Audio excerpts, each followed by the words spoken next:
15 شعبان کے حوالے سے بات کچھ کرنا چاہتا تھا اور کچھ رمضان کے حوالے سے۔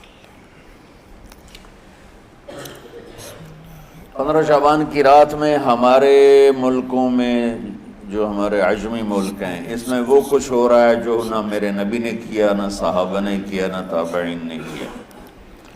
عجیب و غریب عبادات گھڑ لی ہیں، عجیب و غریب اس کے اعمال بنا لیے ہیں اپنی طرف سے، اور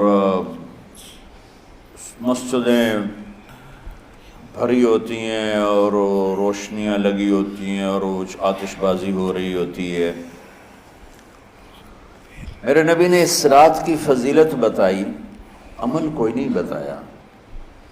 جیسے یہاں کوئی صلاۃ تسبیح کی جماعت کرا رہے ہوتے ہیں، کوئی اجتماعی تہجد پڑھ رہے ہوتے ہیں، کوئی دیگیں چڑھا رہے ہوتے ہیں، کوئی آتش بازی کر رہے ہوتے ہیں، تو وہ اس میں اتنا غلو ہو گیا ہے کہ یہ بھی ٹھیک نہیں۔ اور کچھ علماء نے اس کے رد میں اس کا اتنا انکار کیا ہے کہ اس رات کی کوئی فضیلت ہے ہی نہیں، یہ بھی ٹھیک نہیں۔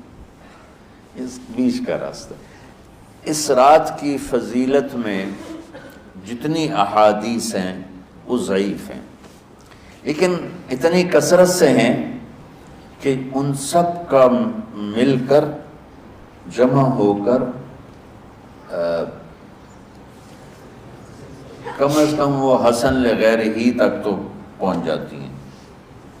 اور ابن عثیمین رحمۃ اللہ علیہ نے بھی یہ لکھا ہے کہ زیادہ سے زیادہ ان احادیث کے مجموعے سے، چونکہ اگرچہ ضعیف ہیں لیکن کافی زیادہ ہیں، تو وہ حسن لغیر ہی تک پہنچ جاتی ہے۔ تو حسن لغیر ہی سے کوئی عمل ثابت نہیں ہوتا، عمل ثابت ہوتا ہے صحیح حدیث کے سے۔ ایک احادیث کی کثرت سے روایات اور ایک امت کا عمل، کہ امت کا بہت بڑا طبقہ صدیوں سے اس رات کا اہتمام کر رہا ہے، لیکن کچھ عرصہ پہلے تک اہتمام تھا دن میں روزہ رکھنا، رات کو نوافل پڑھ لینا، کوئی 2 زیادہ پڑھ لینا، لیکن اب یہ ڈھول تماشے جو اب شروع ہوا ہے، اس کا تو کوئی وجود ہی کوئی نہیں ہے۔ تو اس رات کو اللہ تعالیٰ نے مبارک بنایا، اور حدیث پاک میں آتا ہے کہ اللہ تعالیٰ اس رات میں ساری دنیا کے لوگوں کی بخشش فرماتا ہے، سوائے 5 آدمیوں کی۔ 5 کے سوا سب اہل ایمان کی بخشش ہو جاتی۔ مشرک، المشرک، پہلا مشرک، دوسرا مشاحن، مشاحن کیسے کہتے ہیں؟ دل میں بغض رکھنے والا، کینہ رکھنے والا۔ تیسرا مسبل ازارہ، اپنے پاجامے شلوار چادر کو ٹخنوں سے نیچے تک لے جانے والا، لیکن ایک شرط کے ساتھ کہ وہ تکبر کی وجہ سے، سستی کی وجہ سے ہے، غفلت کی وجہ سے ہے۔ چونکہ جب آپ نے ایک مرتبہ اس کے بارے میں بات کی تو حضرت ابوبکر صدیق نے کہا یا رسول اللہ، میری چادر، عرب چادر باندھتے تھے جیسے ہمارے پنجاب کا لباس چادر تھا، اب وہ کم ہو گئے، ہماری تو بزرگ عورتیں بھی اور مرد بھی سب چادر باندھتے تھے، شلوار تو کسی کو پتہ ہی نہیں ہوتا تھا ہمارے بچپن میں۔ یہ تو پھر آہستہ آہستہ جب تعلیم آئی تو شلوار دیہاتوں میں بھی اور شہروں میں عام ہو گئی۔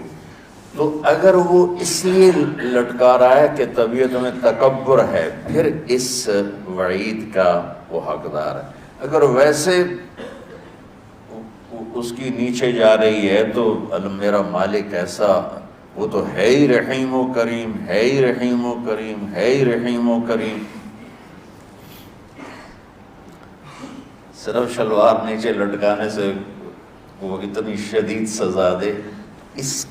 اگر اس کے پیچھے تکبر ہے، پھر ہے یہ، تکبر نہیں ہے تو انشاءاللہ وہ اس سے محفوظ ہوگا۔ تو اپنی چادر کو لٹکانے والا، لیکن بشرط تکبر، کہ کتنے ہو گئے؟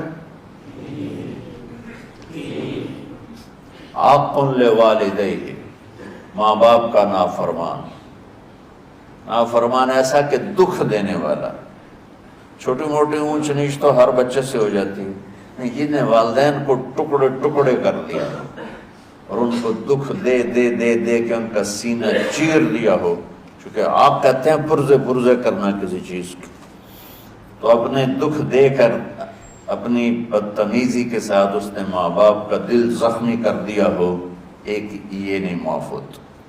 پانچواں، مدمن خمر، مسلسل شراب پینے والا، مستقل جو شراب کا عادی ہو، ان پانچ کو مؤخر کر دیا جاتا ہے۔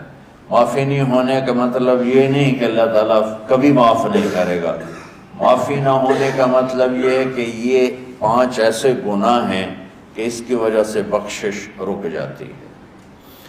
اگر وہ شرک سے نکل آئے، وہ کینہ سے نکل آئے، وہ تکبر سے نکل آئے، وہ والدین کی نافرمانی سے نکل آئے، شراب چھوڑ دے، تو ان کی بھی بخشش ہو جائے گی۔ جب کوئی توبہ کرے گا فوراً بخشش ہو جائے گی۔ نہ 15 شعبان کی ضرورت ہے، نہ لیلۃ القدر کی ضرورت ہے، نہ بیت اللہ جانے کے ساتھ توبہ کی شرط ہے۔ جہاں بھی وہ بیٹھ کے توبہ کرے گا، جس لمحے میں کرے گا، اسی وقت اس کی توبہ قبول ہوگی اور اللہ اس کے پچھلے سارے گناہوں کو معاف فرما دے گا۔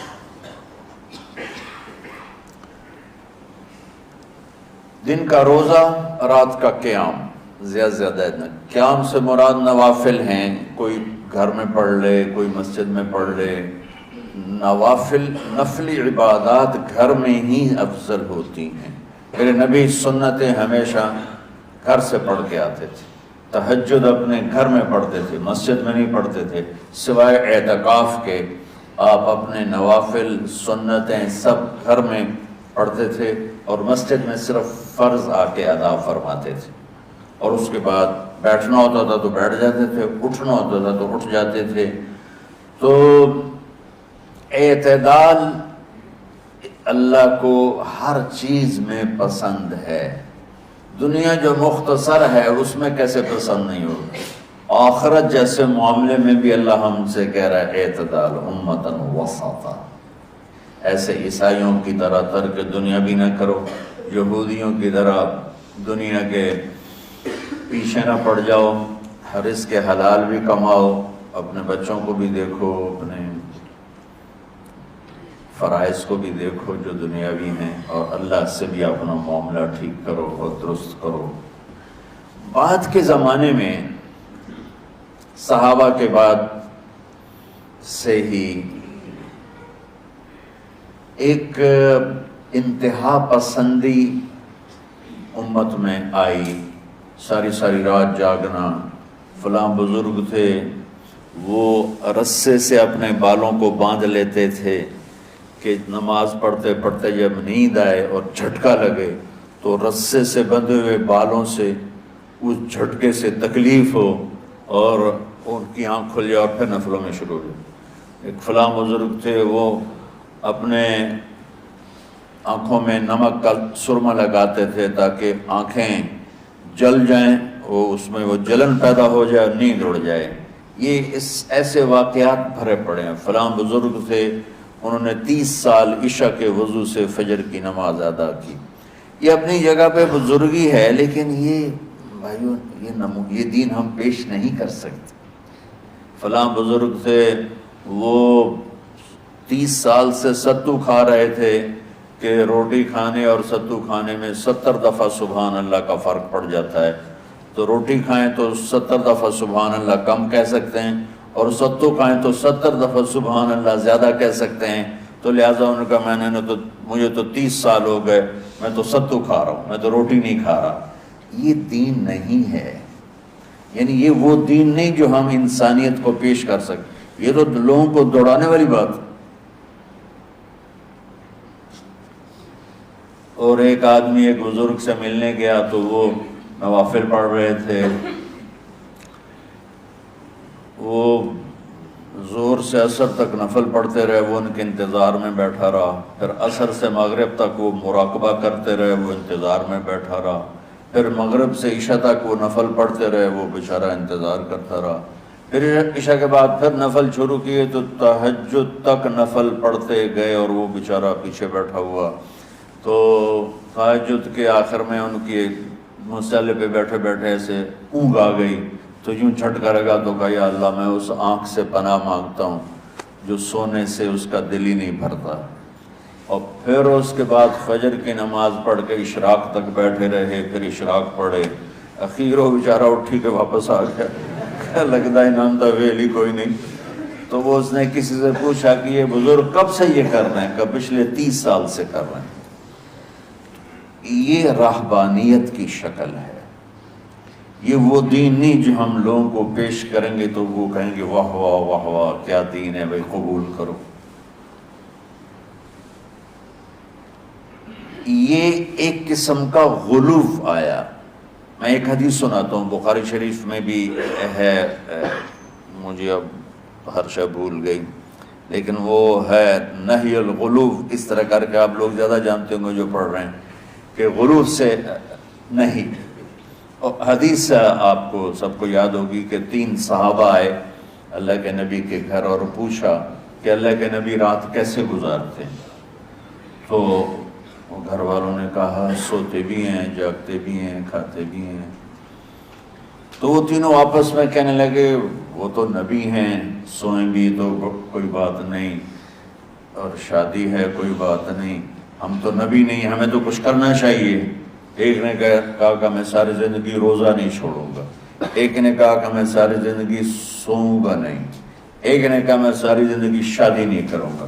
تو دیکھنے میں تو واہ واہ کیا بڑی بزرگی ہے بھائی، بڑے بزرگ ہیں۔ ہمارے نبی کو پتہ چلا، آپ نے تینوں کو بلا لیا، کہا تم مجھ سے زیادہ اللہ سے ڈرنے والے ہو، میں تم سے انا اتقاکم یا اخشاکم، الفاظ آپ لوگ کو زیادہ یاد ہوں گے لیکن مفہوم میں صحیح پیش کر رہا ہوں۔ آپ نے کہا میں تم سے زیادہ اللہ کو جانتا ہوں، تم سے زیادہ اللہ سے ڈرتا ہوں، میں سوتا بھی ہوں، میں کھاتا بھی ہوں، میں روزے بھی رکھتا ہوں، میں چھوڑ بھی دیتا ہوں، میری بیویاں بھی ہیں، میں اپنی بیویوں کے پاس بھی جاتا ہوں۔ تم دین میں غلو سے بچو، اہل امتوں کو ہلاک کر دیا دین میں غلو۔ دنیا میں غلو یعنی انتہا پسندی، ایکسٹریمسٹ ہونا، دنیا ہو یا دین ہو، دونوں میں اعتدال بچو۔